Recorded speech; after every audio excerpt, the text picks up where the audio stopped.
mga kumare, parikoy, no? Tapos na natin magkain ng lubi. So, ang Team Brooks ay may chef. Gulay. Lubi Oh. sa inyo yan? Lubi? Lubi o niyog, oh. Lubi or niyog. Yan yung nakayod na ano, niyog. May chef cook dito na darating. So abangan natin yung mga kukunin natin yung steps paano magluto ng ginataang gulay ala Red Novino.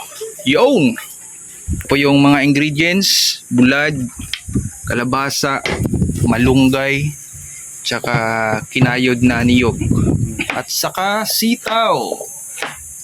So yung gagawin ko ngayon, punan ko ng mga buto itong ladbu, mga parikoy, mga marikoy. Ako na palang tinik yan?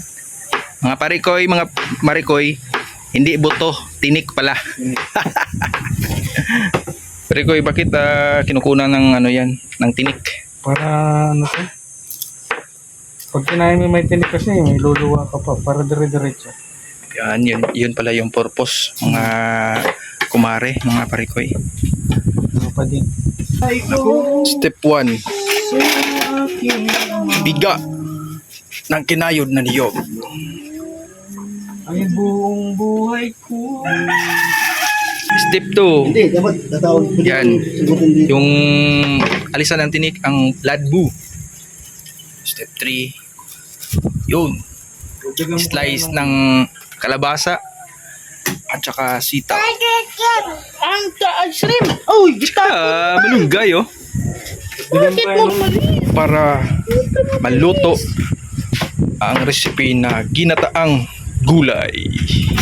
Yun mga kumare at pade.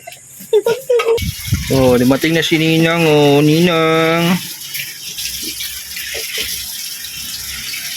Ay, bawal. Hindi ko pwede pa kainin si Alimyon niya kasi hindi pa kumain eh. Hindi ka pa pwede nito? Taka siya, oh. Ganun si Alimyon, oh. Ano ba ito si Ninang? Pwede. Pade.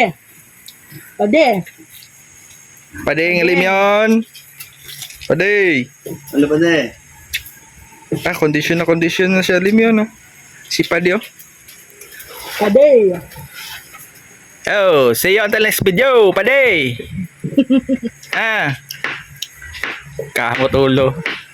Hindi pa nga na, natapos yung video natin. Kamot ulo na, oh. Oh, apid mo na.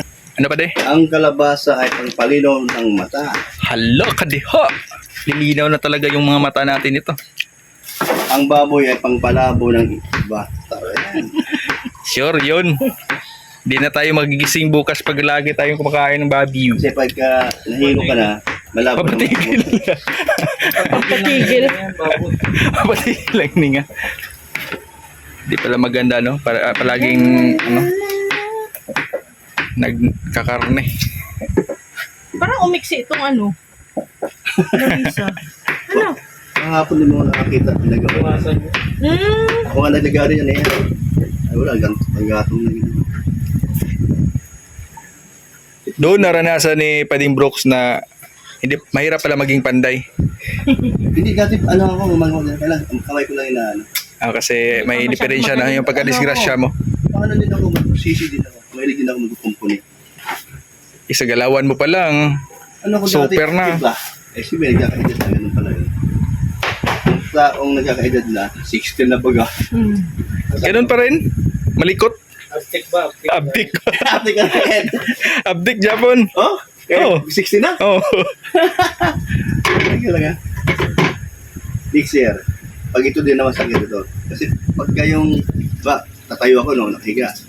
Pag kinukot mo to, mayroong pang kirot. May crack pa kasi yun. So, ibig sabihin, hindi pa siya masyadong, Galing sa salong. yung laman, hindi pa masyado na Pero buti na lang yan ma-exercise mo kaysa Oo, ibibibibi ba? Next year, mag-gym ulit ako. Pero, mag-jogging muna tayo dyan. Pwede. Kung ayaw nyo, Kailangan mo natin mag-exercise. tanggal ito dyan. Oo. Papakita ko sa mga viewers ko, sa mga keyboys na mahilig Gym. mag-gym. Kasi ito, meron na sa baga. Yung lang, may mga cuts na. Ay, wag pa di. Baka lalabas si Taguro niyan. May cuts na yan. So, madali lang siyang palabasin. Madali lang siya. Hindi na mahirap sa akin yun. Oh, kasi may muscle na eh. Pati Red, yung nag-gym ako sa San Juan, ang edad ko doon sa mga 30 mahigit. Mga 30 mahigit. Hanggang 40 na rin. Bam. Mayroon akong kasabay dati.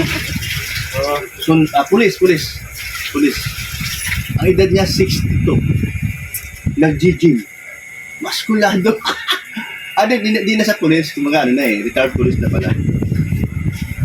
Pero maganda talaga mag-gym kasi Sabi fit, ko sa'yo eh. fit yung katawan mo kahit 62. Oo. Kasi nag-gym. Simulat. Bata ko sa. hindi ka mahalata na may ano na, Sabi ko, mataas na yung edad. Sir, kasi alam ko na lalo sila nag-usapan namin. Kasi nag-usapan namin siya kasi ang lakas sa squat.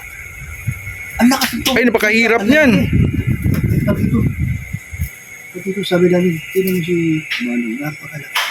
Nasa 60 ko. Sabi ko, tinan mo ito. Nasa mga 55 o ganun ba? Di halata. Kasi one time, sila mag-isa. Sa dito ko. Natuwa kami. 62! Ang edad, sabi ko sa lubusan na, umabot ako ng gano'n baga. Baka nga, umabot ako kasi maganda na. Hindi mo ako nainom na todo-todo noon. Okay, wala na akong inom na, ano, di ba?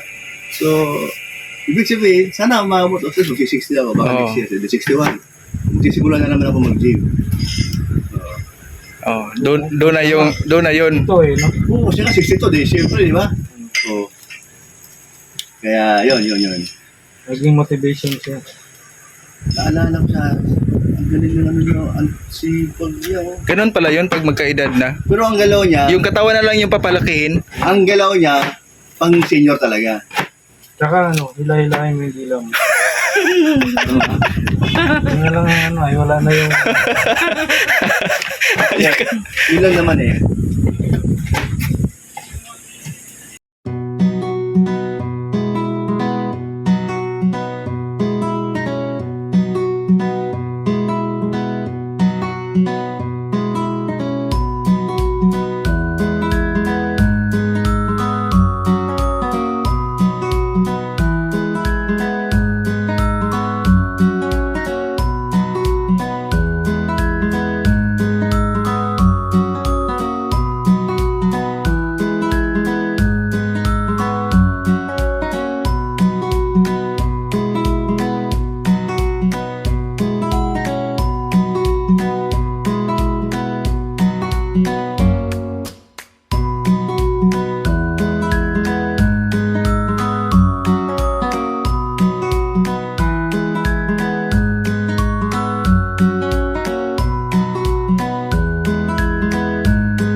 So yun mga Mards, mga parekoy, no? May bagong putahin na naman ang Timbooks. So ginataang gulay, no?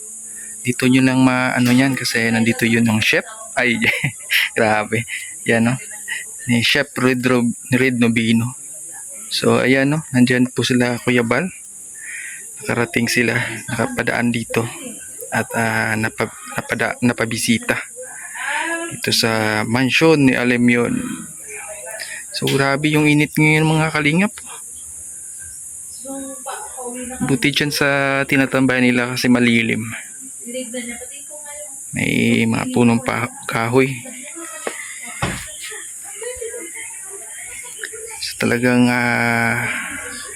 dapat talaga hindi talaga putulin yung mga punong kahoy. Dapat ay mas lalo pa tayong magtanim, no? Sa kabundukan, sa kapaligiran. para sa magandang environment.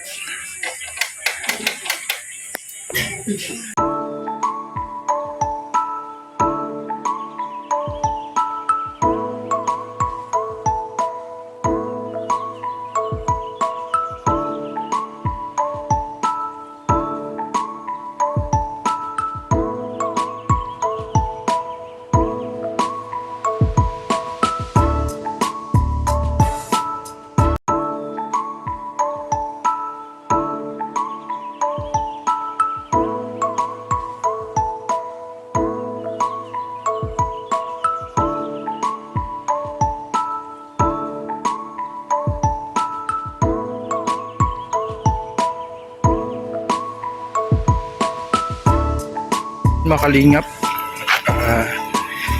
pinuntahan po ni Kuya Val bahay nila Kalingap Tupper. So ayan, at pauwi na po.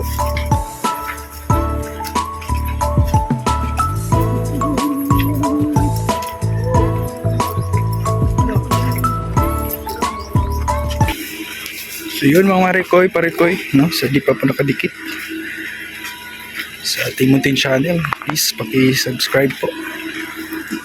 Huwag po natin kalimutan ang Team Brooks at Team Kalingap sa pumuna po ni Kuya Val Santos Matubang at Tina Vlogs, Kalingap Rob. Yan, maraming salamat po sa lahat na suporta sa ating mga viewers na palaging nandyan nanonood po. Thank you and God bless po sa ating lahat. Magkita-kita po tayo sa susunod na pagkikita. Ingat po tayo lagi mga Kalingap. Peace be with us.